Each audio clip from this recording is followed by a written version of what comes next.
Welcome to Samba Samba. Enjoy the video. In this video, I will explain how to make Key Wot, a delicious Ethiopian beef stew.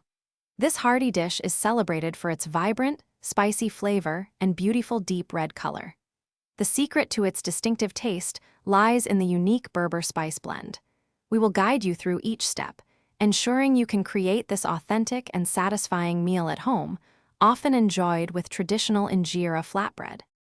The heart of Key Wot is the Berber spice blend.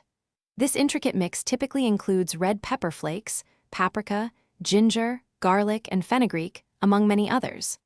For the freshest taste, you can toast and grind whole spices yourself. However, many excellent pre-made Berber powders are available at East African markets or online, saving you time without sacrificing flavor. To build the rich base of your Key Wot, start by gently simmering finely chopped onions in a large pot. Cook them slowly for about 15 minutes until they are beautifully soft and golden brown. Next, add minced garlic and fresh ginger, cooking for just 1 minute until fragrant. Then, incorporate the Berber spice and a bit of tomato paste, stirring until a thick, flavorful paste forms.